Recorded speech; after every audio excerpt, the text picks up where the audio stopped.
Khi cuộc sống đau đớn, hãy buông bỏ bài học khắc kỷ cho sự bình yên nội tâm.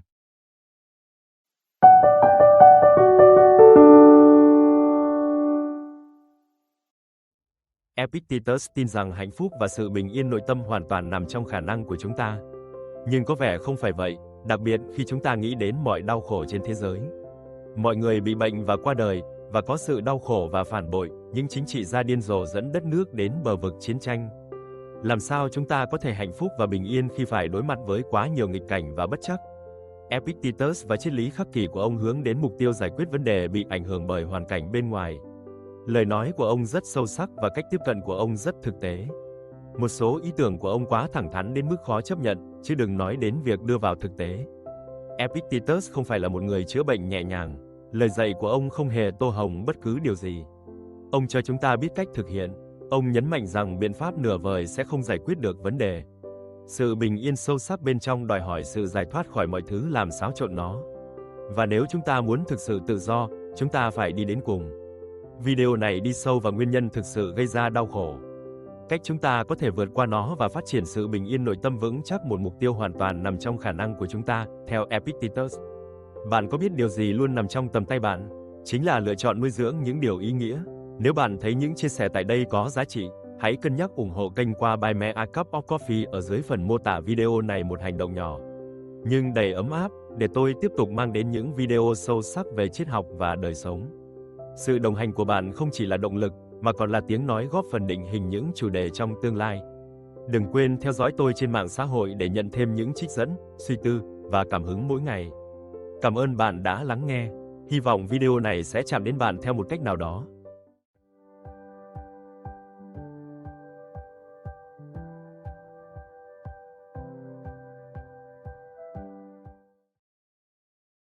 Nhà triết học nô lệ. Mặc dù người ta biết rất ít về cuộc đời của Epictetus, nhưng các ghi chép lịch sử cho thấy ông có thể đã sinh ra trong cảnh nô lệ ở Hierapolis, Thổ Nhĩ Kỳ ngày nay, vào khoảng năm 50 sau công nguyên. Epictetus thể hiện sự quan tâm sâu sắc đến triết học, và ông vẫn tiếp tục theo đuổi nó sau khi giành được tự do. Ông thậm chí còn theo học với triết gia khắc kỷ Musonius Rufus ở Rome. Sau khi hoàng đế Domitian cấm tất cả các nhà triết học khỏi Rome, Epictetus đã đến Nicopolis, nơi ông thành lập một ngôi trường thu hút sinh viên từ khắp nơi. Những lời dạy của Epictetus không được chính ông ghi chép lại mà được lưu giữ trong các ghi chép của học trò Orion, mà ngày nay chúng ta biết đến với tên gọi là Discourses và Enchiridion. Các ghi chép lịch sử cho thấy Epictetus sống giản dị và giảng dạy với phong cách sắc sảo. Trực tiếp, ông nhấn mạnh đến sự phân đôi của kiểm soát và mục tiêu của tự do nội tâm. Ông coi triết học không chỉ là thứ để nghiên cứu hay để giải trí. Với ông, triết học cần phải được sống và thực hành. Những triết gia thực thụ không chỉ nói về triết học, họ thể hiện điều đó. Tuy nhiên, việc thực sự áp dụng những lời dạy của Epictetus không phải là một việc dễ dàng. Con đường đến với sự bình yên nội tâm đòi hỏi phải thay đổi cách chúng ta nhìn nhận mọi thứ, các giá trị và mong muốn của mình. Nó đòi hỏi sự luyện tập, hy sinh và cống hiến.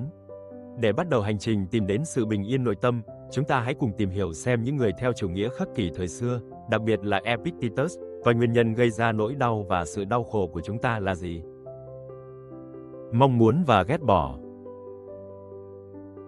Epictetus tin rằng gốc rễ của đau khổ nằm ở cách chúng ta nhận thức và phản ứng với các sự kiện bên ngoài. Ví dụ, chúng ta đau buồn vì mất mát tài chính, không phải vì mất mát đó mà vì sự gắn bó của chúng ta với nó. Tương tự như vậy, nhện không hẳn là loài đáng sợ, chúng chỉ là những sinh vật của tự nhiên. Tuy nhiên, tâm trí chúng ta lại gieo rắc nỗi sợ hãi vào họ.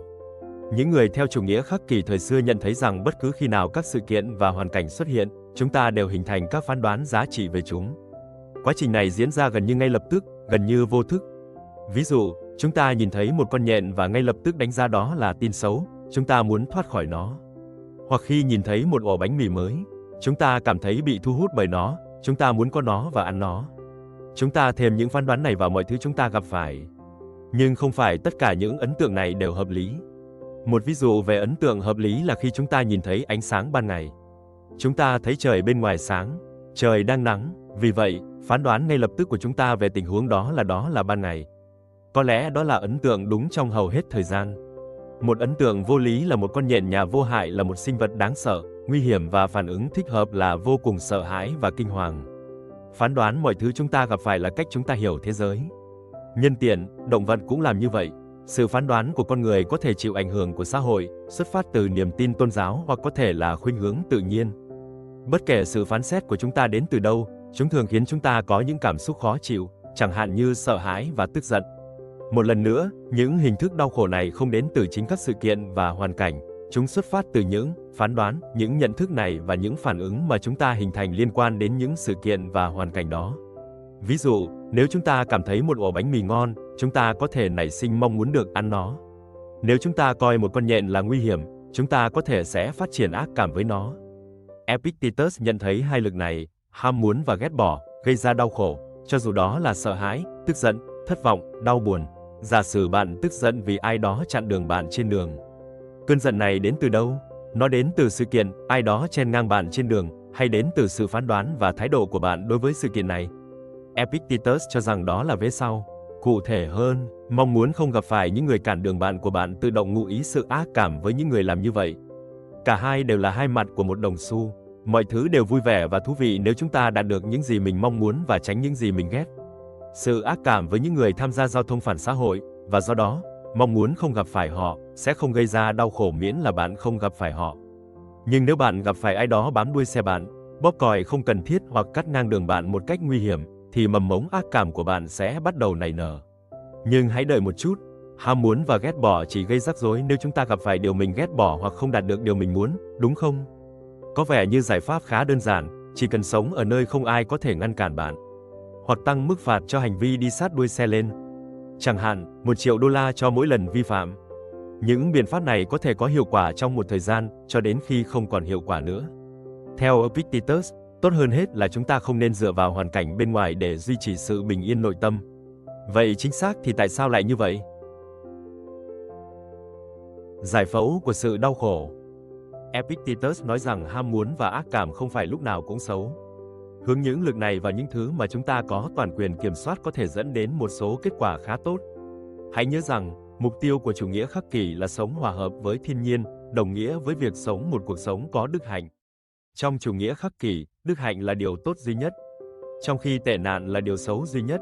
Theo quan điểm của người khắc kỷ, sống một cuộc sống tốt đẹp và tránh xa cuộc sống tồi tệ hoàn toàn nằm trong khả năng của chúng ta. Do đó, mong muốn trở nên đức hạnh và tránh trở nên xấu xa là hoàn toàn phù hợp theo quan điểm của chủ nghĩa khắc kỷ vì những lựa chọn đó nằm trong tầm kiểm soát của chúng ta. Nhưng vấn đề sẽ trở nên nghiêm trọng khi chúng ta hướng ham muốn và ác cảm vào những thứ bên ngoài nằm ngoài tầm kiểm soát của mình. Những thứ này thật thất thường.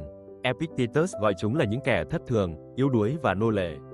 Nếu chúng ta để hạnh phúc của mình phụ thuộc vào những thứ này có thể là sự kiện, hoàn cảnh, đồ vật hoặc những người nằm ngoài tầm kiểm soát của chúng ta, chẳng hạn như các chính trị gia và những người đại diện giàu có của họ thì chúng ta đang phó mặc mình cho số phận. Ý muốn của nữ thần may mắn sẽ quyết định cảm xúc của chúng ta. Đây là một vị trí rất không đáng tin cậy, chắc chắn sẽ có đau khổ và thiếu sự bình yên nội tâm. Epictetus đã nói về điều này như sau: gắn ham muốn và sự ghét bỏ của bạn với sự giàu có và tài sản, bạn sẽ không đạt được những gì mình mong muốn và sẽ rơi vào những gì bạn muốn tránh. Gắn chúng vào sức khỏe, bạn sẽ gặp bất hạnh. Tương tự như vậy nếu bạn gắn chúng vào chức vụ công, danh dự, đất nước, bạn bè, con cái và nói tóm lại, vào bất cứ thứ gì nằm ngoài phạm vi lựa chọn. Kết thúc trích dẫn. Epictetus nhắc đến bạn bè và con cái, những người mà chúng ta coi là người thân yêu. Thông thường, chúng ta gắn bó với những người thân yêu của mình. Đó là lý do tại sao ngay từ đầu chúng ta coi họ là những người thân yêu. Và sự mong muốn và ác cảm mà chúng ta dành cho những người thân yêu đó thường rất sâu sắc. Chúng ta thực sự mong muốn họ luôn ở gần chúng ta, yêu thương chúng ta và không bao giờ rời xa chúng ta. Việc mất đi những người thân yêu, đặc biệt là vợ, chồng và con cái, có thể là một trong những nỗi đau khổ sâu sắc nhất. Đối với hầu hết các bậc cha mẹ, việc mất đi một đứa con là điều gần như không thể chịu đựng được.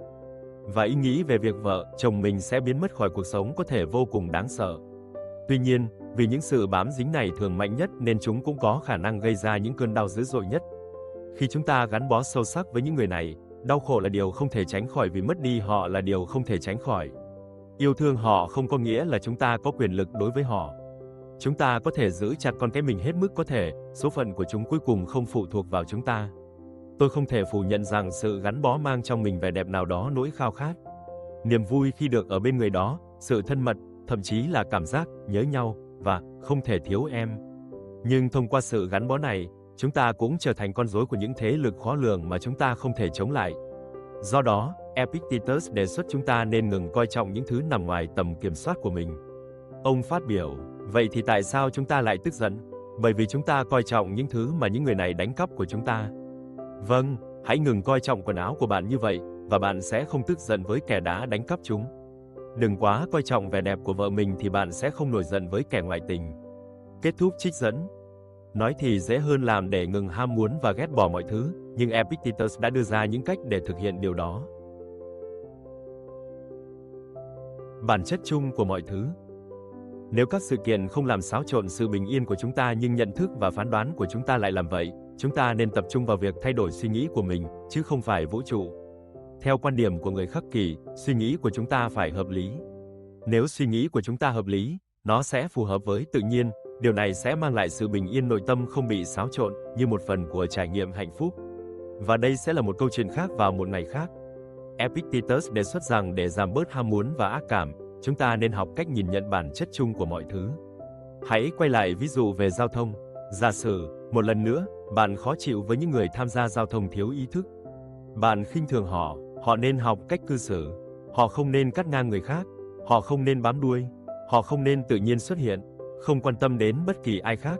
Đây đều là những phán đoán về giá trị. Họ cũng là những người khá tức giận. Nhưng liệu chúng có hợp lý không? Không, theo Epictetus, chúng vô lý vì nếu chúng ta xem xét tình hình giao thông hiện tại thì tất cả những điều này đều có thể dự đoán được. Những người theo chủ nghĩa Khắc Kỷ cổ đại sẽ nói rằng đó là cách các vị thần đã định sẵn. Thông qua những phán đoán giá trị này, bạn đang tự đặt mình vào thế đối nghịch với dòng chảy của tự nhiên, chống lại ý muốn của thần rớt. Chẳng có gì ngạc nhiên khi bạn trải qua sự hỗn loạn về mặt cảm xúc. Lạy Chúa, bạn không thể đánh bại được các vị thần đâu. Nhận ra bản chất chung của mọi thứ cho phép chúng ta thấy được sự điên rồ trong phán đoán của mình và thúc đẩy sự chấp nhận mọi thứ theo đúng bản chất của chúng. Epictetus đã nói về điều này như sau. Đối với bất kỳ đồ vật nào khiến bạn thích thú, hữu ích hoặc được yêu thích sâu sắc, hãy nhớ tự nhủ bản chất chung của chúng, bắt đầu từ những thứ tầm thường nhất. Ví dụ, nếu bạn thích một chiếc cốc gốm cụ thể, hãy tự nhắc nhở mình rằng bạn chỉ thích những chiếc cốc gốm nói chung. Khi đó, nếu nó có vỡ, bạn cũng sẽ không bị làm phiền. Nếu bạn hôn con mình hoặc vợ mình, hãy nói rằng bạn chỉ hôn những thứ thuộc về con người, và do đó bạn sẽ không cảm thấy bối rối nếu một trong hai người đó chết. Kết thúc trích dẫn. Câu cuối cùng có thể nghe có vẻ lạnh lùng hoặc khó chịu, nhưng hãy nhớ rằng Epictetus không phải là người hay an ủi nhẹ nhàng. Điều đó không có nghĩa là chúng ta không thể trân trọng hoặc chăm sóc những người thân yêu của mình. Chúng ta có thể, nhưng theo Epictetus, sự tự do thực sự và sự bình yên nội tâm vững chắc chỉ đến khi chúng ta từ bỏ ham muốn và ác cảm với những thứ nhỏ nhặt, ngay cả những thứ mà chúng ta trân trọng nhất. Đó là một con đường cấp tiến. Bài học Khắc Kỷ về sự bình yên nội tâm. Khi chúng ta nhận ra rằng bất cứ điều gì xảy ra trên thế giới, những người thô lỗ, người phối ngẫu không chung thủy, mất đi người thân yêu, hoặc thậm chí là cơ thể chúng ta già đi đều diễn ra theo đúng như số phận đã định, chúng ta sẽ mở lòng để chấp nhận. Trong trường hợp này, chấp nhận không có nghĩa là thụ động chấp nhận mọi thứ. Như sự bất công, đó là việc chấp nhận rằng có nhiều thứ nằm ngoài tầm kiểm soát của bạn, không để chúng chi phối về mặt cảm xúc và do đó, tập trung vào những thứ bạn có thể kiểm soát. Đức tính Khắc Kỷ bao gồm nỗ lực cải thiện thế giới ở bất cứ nơi nào có thể. Sẽ không tốt hơn sao nếu làm như vậy với sự sáng suốt và bình yên nội tâm thay vì làm trong sự tức giận hoặc sợ hãi. Vậy, làm sao chúng ta có thể chấp nhận những khó khăn của cuộc sống? Làm sao chúng ta có thể tìm thấy sự an ủi khi mất đi người bạn đời hoặc con cái mà không bị suy sụp vì điều đó? Epictetus đảo ngược khái niệm chấp nhận. Theo quan điểm của ông, bạn gặp khó khăn trong việc chấp nhận tất cả những điều này bởi vì sâu thẳm bên trong, bạn vẫn còn nhiều ham muốn và ác cảm với những thứ ngoài tầm kiểm soát. Do đó, chấp nhận không phải là ép buộc bản thân phải chịu đựng những điều bạn sợ hãi mà là điều chỉnh mong muốn và ác cảm của bạn theo trật tự tự nhiên của vũ trụ. Thay vì tập trung vào sự chấp nhận, tại sao chúng ta không chuyển hướng ham muốn và ác cảm của mình để chúng hoàn toàn phù hợp với dòng chảy tự nhiên của vũ trụ? Đây chính là nơi mà lời khuyên giản dị nhưng sâu sắc của Epictetus được đúc kết. Tôi xin trích dẫn, đừng cầu mong sự việc xảy ra theo ý muốn của bạn, mà hãy để ý muốn của bạn là để sự việc xảy ra đúng như chúng vốn vậy, như thế bạn sẽ có được sự bình yên. Kết thúc trích dẫn. Mong muốn mọi việc diễn ra theo cách chúng vốn có, thay vì đòi hỏi mọi việc diễn ra theo ý mình, sẽ ngay lập tức phá tan mọi sự kháng cự. Bạn chỉ cần buông bỏ mọi đòi hỏi, mọi sự ác cảm, mọi sự bám víu vào những kết quả cụ thể, mọi sự cay đắng khi mọi việc không diễn ra theo ý muốn. thật nhẹ nhõm, và đó là cách tồn tại thanh bình biết bao khi đối mặt với một vũ trụ thất thường. Đây cũng là điểm khởi đầu vững chắc hơn nhiều để biến thế giới trở thành một nơi tốt đẹp hơn. Vậy, bạn nghĩ gì về những lời dạy cấp tiến của Epictetus? Hãy cho tôi biết ở phần bình luận nhé! Cảm ơn các bạn đã xem.